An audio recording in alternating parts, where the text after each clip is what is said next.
play that son of a bitch all the time. Yeah. When I came out of my automobile accident, I was in a bad automobile accident in 1948. And you know how you get wise, when you think all these things out, they never come out the way you think they should come out, but they sound logical. And I say, well, you know what I'll do? I'll lay every part down with the last part. And the reason I won't lay the last part down is because you're playing the melody and the solo part. And I figure that when I have to release the record, then I'll lay it down because I keep improving, I think. And of course, I had an automobile accident, and about 2 years later, I come out of this thing with a cast on, and it's this arm. I keep forgetting which arm. It's this arm. That's just don't bend. No, this one's fixed right there. I can scratch my navel, but that's it. That's it. If I had to eat with this, I'd starve to death. I got to get a long, long fork to eat with this one. But anyway, so my arm was in a cast up like this. So in order for me to play Caravan, Lover, to play all the songs, they're all ready to go, but they don't have a lead on them. And so what I had to do is I had to build a framework there, and so I built a guitar that set this way. So it was in a rack, and it set just like that. And the only thing the doc did is he allowed me to have, all these were in a cast, came down like this, and there was a handle. Did you know this? Yeah. I never told you this. Can you see, Lou? I'm watching from there. They cut a pole off, and they put it between here and the breast. Between here, so your hands way up here. And there's just room enough to get a head in there. Boy, they think ahead. Those doctors think way ahead. And so this is where my arm was for about a year. And all I had was my thumb. And so I got a thumb pick. Okay, I wasn't allowed to have a thumb pick. It's against all the rules. You're not supposed to have a capo or a thumb pick. Those are cheaters. And so here I am with a thumb pick and this thing all in the frame, and here I am playing. Oh, you got a thumb pick on you, you cheating son of a bitch. There you go. Hey, that's great. That's great. And boy, did I learn how great that thumb pick was. And I got that thumb pick on there, and that's how I played Caravan. And then a guy, somebody wrote in Guitar Player magazine or something and asked, what the hell is that sound you're getting back in there? And it was actually a pump organ out of a church, one that you pump with your feet. Okay. And you pump that thing, and you dig this. And you have to play the chords because this arm is up here. So with the left hand, you play the keyboard, and you can play a chord. All right? So you got to make it go like that, So if you're listening to you've never heard Caravan, but if you ever heard it, do you ever hear the record of Caravan? Well, it's got, Jesus Christ, what a loyal fan you are.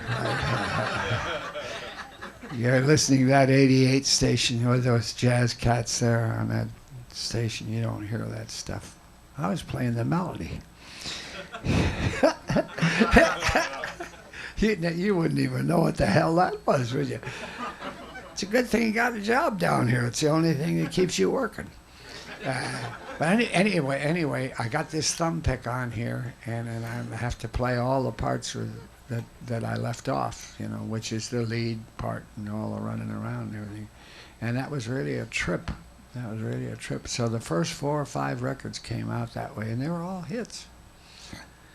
Just shows you how foolish the people are out there. You can fool them, None of them knew that I was in a cast and had that little thumb pick going and everything else. Now, I'm not going to imitate that now. I'm lucky to play it with both hands.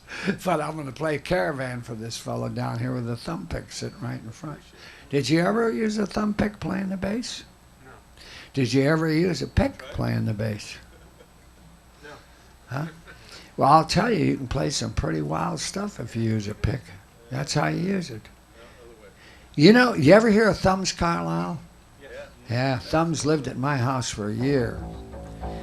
And old Thumbs, he was one of the greatest guitar players of all times. He was just excellent, excellent. Yeah, and you know where he wore that thumb pick? Now, I'll give you a tip. I'll give you a tip. He wore it right on the knuckle, so you don't bend your thumb. That thumb is straight on out, just like you got arthritis. And he used that thumb pick. And when he got it, he'd buy his thumb pick and he lit it with a match. And of course, that's acetate or celluloid, and it burns like hell. It just catches on fire, and he just lights it, and he blows it out, and it rounds that corner off. And then he plays his ass off. He was a great, oh yeah. He laid it on his lap. And he just played the greatest guitar. Oh, geez, I loved him so much. Yeah. He passed away a couple of years ago. But I still play his tapes home. I have so many unreleased tapes of that guy where we recorded him up at the house. Living there a year, you're bound to get there. Do you have a favorite guitar player that you like other than Thumbs, now that I've sold you on Thumbs? You're looking at him. Well, thank you. Thank you very much. Merle Travis? Merle Travis, excellent, yeah. One time Merle says, "Hey, I want to cook you a Mexican dinner." He says, I love to cook.